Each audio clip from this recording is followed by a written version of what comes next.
Alright, you friends, Mark of TechFitness here, and I'm with Mr. Lonson Alejandrino. He is the product marketing manager of Cherry Mobile, and with him is the freshly launched Flare S4. So this one, sir, is priced then similarly to the Flare 4. Correct. But this has a few things about it that consumers might love compared to the Flare 4. Go ahead, sir. Actually, specs are the same. It just has a different, look. So depending on the consumer preference. So this has the Flare 4 has a more curved design. This one is a more squarish. But in terms of frame, it still has the same aluminum metal frame. This is real metal, sir. Yes, it's real metal, and it has a textured back. Yeah, it's like a call pearl finish. Yeah, the Lux chassis or something. So it has a very good finish and design. And again, just for those who don't know, the specs is actually a 5-inch HD display. It has a 13 megapixel and a 5 megapixel front. It runs on the latest 6753 MediaTek processor, octa-core LTE, and it also runs on the latest Android 5.1 Lollipop. Okay, so this one again is near vanilla, almost stuck though. But you have software optimizations, diba, sir? Yes, we have some software optimizations and some software that is preloaded. And also some applications that are, pre-installed na rin. Hindi naman siya ganun kadami for those who are wondering. Yeah, hindi naman. Just the bare essentials from Cherry Mobile. Alright, sir. And then I want to ask you, because last year you had the Flare 3 and the Flare S3, both of which are very successful, Yes. So you're doing the same thing this year. You have the S line for your, for your best-selling Flare phone, di ba? Yeah. So what's the rationale behind that, sir? So what we feel is for the specs you're getting and for the price that is offered at 4,999, it will really be like one of our best sellers. And in terms of market demand, we wanted to have two variants, so at least the consumer has two options. For example, if the Flare 4 is not available, you can get the Flare S4. If the S4 is not available, you can get the Flare 4.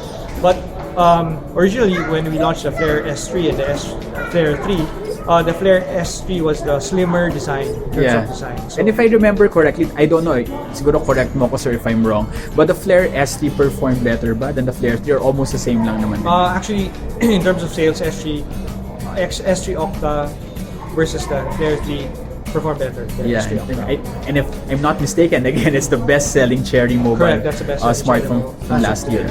Okay. So this one, sir, I want to ask you, what would make you want to get this over the Flare 4? Well, for me, I really like the textured back. It differentiates you from all the other phones out there. I don't know if you can see it, but it actually has parang mga the diamond cuts na parang ganun no? Yeah, there you go. Parang when light hits it sa iba-ibang angles, you will get different siguro diamond designs no, parang triangular designs. So in terms of premium feel, you get an extra. And I actually feel this one looks more premium. Actually, when you put them side by side, di ba, sir? Parang for me, this one looks more premium. But of course, it all depends on your taste. Di ba? It all depends on preference. Yeah, on your preference. So siguro kasi I'm a guy, I prefer medyo squarish. But if I guess, you're a girl, you might want something rounder. And this one would actually have a pink variant, so it's actually pretty nice also. Yeah. So. This one, sir, this one is the Flare 4. By the way, this one is the Flare S4. So, in terms of colors, sir, ano ba yung difference sila? Are they the same colors ba yung options? Yeah, so this one will have this one is a white variant. Then it will also have a gold and white variant. Okay. And it will also have a silver. Okay, that's great. And then the Flare 4, sir? Flare 4 would have a white variant, a pink variant, and a black variant. Okay, that's great.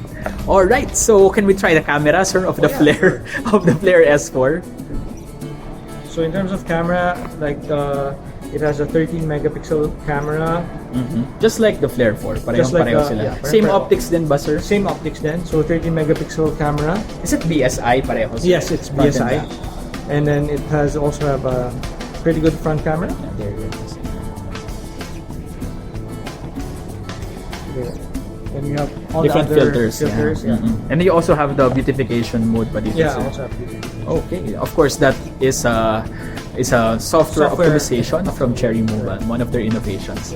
All right, again to you friends, that's Mr. Lonson Alejandrino. He is the product marketing manager of Cherry Mobile, and that I think is going to be one of your best sellers, if not the top seller this year. That's the Cherry Mobile Flare S4. Thank you so much, sir. Thumbs up.